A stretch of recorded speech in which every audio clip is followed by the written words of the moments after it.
What if I told you the most famous descent in The Man from Snowy River isn't one stunt?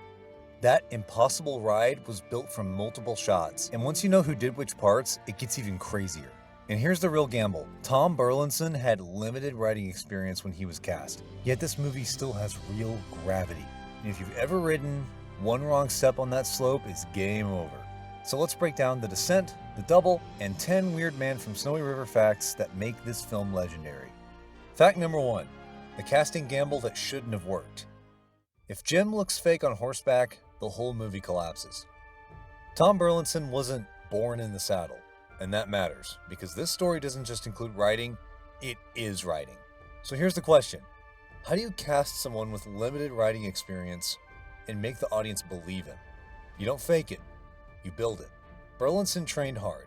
Weeks of real handling work, especially learning to work with his horse Denny, until he could sell control, confidence, and calm under pressure. And here's the difference between actor writing and real writing. It's not just staying on. It's looking like you belong there, like the horse trusts you. He didn't just play Jim Craig. He had to become Jim Craig. But even with all that work, the production didn't bet everything on Tom does every dangerous shot. Because some shots go beyond brave. They're downright reckless. Which leads to the biggest confusion people have about this film. Fact number 2. The descent isn't one stunt, and where the pros step in. Jim Craig dropping down that mountainside is the image everyone remembers. But here's the detail that makes it all click. That descent isn't one continuous stunt. It's a sequence. Multiple shots cut to feel like one unstoppable ride. So who did what? Burlinson does a lot of riding you see in the descent. Enough that it feels grounded, like a person and a horse fighting gravity. But for the most extreme beats, the production used a professional horseman, Gerald Egan, as a riding double, including the jump into the descent. So it's not actor or stunt double, it's actor commitment plus stunt precision, edited into one legendary moment. And it wasn't just the descent. Some of the highest risk moments were performed by professional stuntmen, including a widely cited example where Jim is thrown over a fence into the path of the Brumbies. That's not a knock on the actor. That's the point. Real terrain, real horses, real consequences. And smart decisions about when to use specialists. Now we close the promise from the intro. Why does this still hit harder than a lot of modern spectacle? Because it has gravity. Physical gravity you can feel in the horse's footing. Real slope, real footing, real consequences. You can feel the horse correct himself. You can feel the rider react.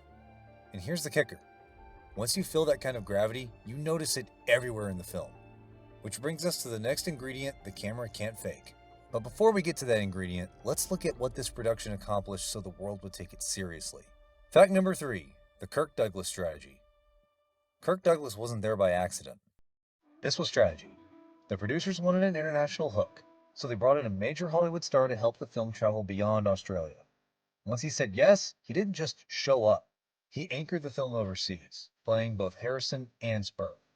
And here's why that matters. When an Australian film adapts a national legend, the risk is local pride, global shrug. Douglas reduced that risk. He signaled, this is a real feature, not a small curiosity. And there's a widely repeated production anecdote that his casting wasn't universally loved at first, and that he helped win over skeptical press by reciting the opening lines of Patterson's poem. So yes, his presence helped the movie travel, but the mountains still didn't care, and neither did the horses. And that's the next point, the next secret ingredient to the film. Because the one thing you cannot control on a set is an animal with a mind of its own. Fact number 4. The horses are why it feels alive. Earlier I said the gravity isn't just acting. Here's the payoff. The horses aren't props. They're powerful, unpredictable animals. So the production treated them like a living risk, not a controllable special effect. And the proof is in the prep. Before cameras even rolled, the team had around 40 horses involved for the film. And they didn't just rely on local handling. They brought in a Hollywood horse trainer, Denzel Cameron, who worked the animals, including schooling the colt from Old Regret. Now, here's the detail every rider understands. Your nightmare in terrain like that isn't the big cliff, it's the hidden hole. And there's a widely reported on-set example. Even Jack Thompson, Clancy, who had real horse experience, was seriously injured when his horse went down in a rabbit hole, damaging his leg. Was the horse okay? The reporting I can verify focuses on Thompson's injury and doesn't clearly state what happened to the horse afterward. I like to assume the horse was just fine. So when you watch the riding scenes, a lot of what you feel isn't performance, it's a reaction. That's why it feels lived in, not staged. But here's the hinge. If this film only had stunts, it would be respected. It wouldn't be loved. So why does the romance matter so much in a movie famous for the ride? Fact number 5. The romance is why the ride matters. Because romance turns danger into payoff. And it also has something you can't manufacture on command: chemistry. In later reflections and reunion coverage, Burlinson and Sigrid Thornton have been described as having the kind of chemistry that just clicked, the sort of thing that feels like a lucky break when it happens. They've also spoken about bonding through intense, immersive work, and multiple recent pieces describe them as remaining friendly over the years. That bond matters because the romance isn't filler, it's the emotional engine. It turns the descent from spectacle into victory. Without the emotional layer, the descent is impressive. With it, the descent becomes victory. Now, here's the question that leads straight into the poem. How do you build a whole movie, romance, stakes, villains, growth, from a story that started as a single legendary ride? Fact number 6. The poem was already a legend, and turning it into a movie was a gamble. Here's the crazy part. The whole movie started as a few hundred words, not a novel. This all starts with a poem, A.B. Banjo Patterson's The Man from Snowy River, first published in The Bulletin on April 26, 1890. The poem itself was based on real, rugged horsemen and events in Australia's high country. The poem was not obscure. It became part of Australia's cultural bloodstream. Bush ballad myth-making with a hero, a challenge, and one impossible ride. And that's why it stuck. It's a perfect legend in miniature. Runaway cult, frantic pursuit, then a terrible descent no one else will attempt. But poem to feature is rare for a reason. A poem gives you a moment. It doesn't give you a full movie engine.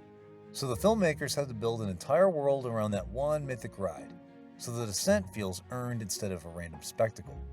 And the origin story fits the myth.